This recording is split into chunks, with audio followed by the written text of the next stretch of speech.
Hey RCC, I am so excited to be with Jackie Stroud. We want to talk to you today about a new ministry we're launching called Spiritual Care. I'm really of the belief that this has an opportunity to make a tremendous impact in the lives of our people and is going to be a conduit for God to move in ways that maybe we haven't even experienced before. And so Jackie, as you have been dreaming, praying, just considering how God would use this in your life, what's been your experience with spiritual care? Why is this an area that you have such a passion for, and man, just such a vision for the opportunity we have in this ministry? I started with spiritual care back in 2006. My husband Dan and I, born and raised in Minnesota, moved to California in 1985. We have two kids, Rachel and David. During that time that we were in California, Pastor Dan Broyles started the spiritual care ministry.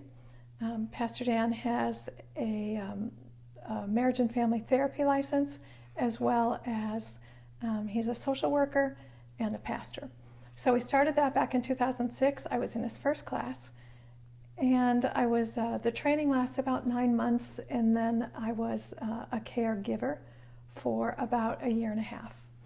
At that point, our son David was diagnosed with Hodgkin's lymphoma, and Dave fought an unbelievably courageous and brutal battle for 3.5 years at Children's Hospital Los Angeles, and he passed away 2 weeks before his 20th birthday.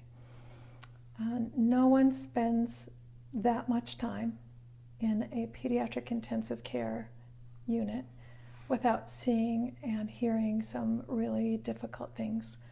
So once Dave passed away, I didn't really know how to start my life over again, but I knew I could go back to the spiritual care department, and Pastor Dan would walk me through what I had just been through. So he did. That was amazing. And so during that point, I was a care receiver. So at this point, I had been a caregiver and a care receiver. After Dave passed away, about a year and a half later, Dan and I moved to Switzerland, my husband Dan, and lived in Switzerland for 6.5 years. I started a care department in our small church there. And then in 2019, we moved back to the States and ended up here in Roswell. At that point, COVID happened, and Dan Broyles, Pastor Dan Broyles, ended up putting all of the spiritual care ministry online on Zoom. So the training classes were all on Zoom, and the caregiving was all on Zoom. That allowed me to step back in and become a caregiver again now that we were back here in the States. So I've been a caregiver for about 2 years now. Spiritual care walked me through the hardest time in my life. It's also given me a place to use the things that I feel like God has gifted me in order to help other people. Jackie, thank you so much for sharing just a little bit about not only what God's done in your life, but specifically just being willing to be open with how the difficult aspects of that have drawn you closer into kind of a realization of the need that's out there, and the way that God works, specifically the way you've seen God work through this ministry. And so as you think about spiritual care as a ministry, we've heard a little bit about the way it's impacted you. As people are hearing this for the first time and maybe have a pull or a sense that this could be something that God would be inviting them into in some capacity, what does it look like? What's kind of the framework and the nuts and bolts of how this would play out at RCC as we get ready for this to start to take off? Okay. So the spiritual care program is all about taking care of each other. The way it works is it has two components. It would be learning to give care and wanting to receive care. Under the learning to give care, there are care group workshops, and there is spiritual care training classes. The care group workshops would be on various subjects throughout the year. It may be anxiety or boundaries. Dave Mayer recently did one on listening that was fabulous. Those are all under the care group workshops. There's also spiritual care training classes. The training classes will be Spiritual Care 1, 2, 3, and 4. Spiritual Care 1 will start on August 31st of this year. Spiritual Care 2 will start in January of 2024. Spiritual Care 3 and 4 will happen subsequently throughout 2024, and those dates will be announced closer to when they're being offered. August 31st, Spiritual Care 1.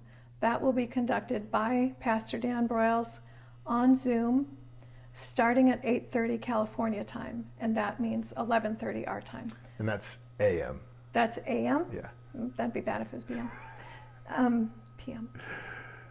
Yes, that's AM, and I highly recommend trying to take one of those classes that Dan Broyles teaches. So the sign-up link for the spiritual care training classes will be up on the app as well as on the website before August 13th when the ministry launch starts. These spiritual care training classes are designed to provide tools in your toolbox to help someone else who is in pain. Some may want to explore becoming a caregiver, but just take note of this, 90% of the people who take the spiritual care training classes don't do it to become a caregiver. They do it just so that they can learn to be better listeners for their families, their spouses, their friends, their colleagues.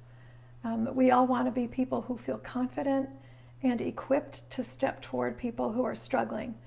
Jesus stepped toward people in pain, and I want us to learn to do the same. The one-on-one ministry is open to anyone. It provides a safe and confidential place for people to come and find emotional, relational, and spiritual support. When someone requests care, they'll contact the spiritual care department. They will fill out a form, and then they'll be connected with a caregiver. At that point, the caregiver and the care receiver will meet for 1 hour per week for 10 to 15 weeks. During that time, the caregiver will be required to go to a weekly supervision meeting, and that allows people who are walking people through difficult things to get support, to ask questions, and to not feel like they're alone in doing this whole thing. We are not professional counselors. We are members of RCC who have gone through some training and have some experience in listening and supporting people who are coming to ask for a listening ear and supportive guidance. Jackie, it's encouraging to hear that there is such a broad range of ways that this ministry has the potential to impact RCC. And so just as people are listening to this, whether they want to be a caregiver, a care receiver, or they're a small group leader, parent, friend, youth coach, anybody who just wants to grow in how they engage and shepherd the people that God's brought into their lives, this is a really easy, powerful way for them to grow in how they give care. And at RCC, we say all the time, you are loved. This is really a way for us to put some bones and strategies on how we are sure that we are loving people well. And so those links will be available on the web and on the app before August the 13th. And I know you've given a lot of thought to this and have put in so much work with your team, so much time praying and considering. As you've dreamed, as you've thought and you've imagined just what the next 12 months and beyond look like, what are your hopes for how spiritual care will impact RCC and the people that are in our community? I think spiritual care will give us a consistent, deep well to draw from in order to take care of each other. It's a safe place for people to come and bring their pain or bring their struggles or bring their questions. And it's with people who are believing and working through the same filters of hope, of dependence on God, of understanding how He loves us and how He cares for us. It also provides us a community where we can get involved, we can connect, we can use our gifts, we can give of ourselves, and we can belong to something that brings hope and healing to other people. Pain matters. It's part of the path to growth. It matters to Jesus. It matters to the spiritual care team. Knowing how to listen to someone else's struggle and step in and walk beside them is how we be the hands and feet of Jesus to each other. Earlier I had said, Jesus stepped toward people in pain. I want us to do the same. Jackie, that's such a challenge and an encouragement to me. I think that's a challenge and encouragement to the people that are watching. Even as I've heard this, I want so badly to be someone who knows how to care well, but then you run into those times where you're like, man, I don't feel confident in how to do this, or what do I do in this situation? How do you handle this? an opportunity for us to learn and practice and really develop those muscles of care, I think is so attractive and so much embodies who Christ has called us to be, not just as Christians, but specifically as a church in our community, with the DNA that we have and the people that we have. This is such a beautiful fit with what God's already doing. I'm so grateful for you and your willingness to obey, just this passion that God's put on your heart. I'm so grateful for your team. There's been so much work that's gone into this and so much prayer that's gone into this. And so as you're watching, just know that you have been prayed for, even if you don't know it, even if the team didn't specifically know it, but you have been thought about. And I believe that as this gets off the ground, you will feel that the people of RCC truly are an embodiment of God stepping towards you as they step towards you the way Christ did. And so, Jackie, thank you again so much. Thank you for taking the time to talk about this. Thank you for really leading and modeling this for us. I'm so excited and so grateful. In RCC, we really can't describe how much we're anticipating the ways that this will enhance our ability to truly love you the way that God loves you.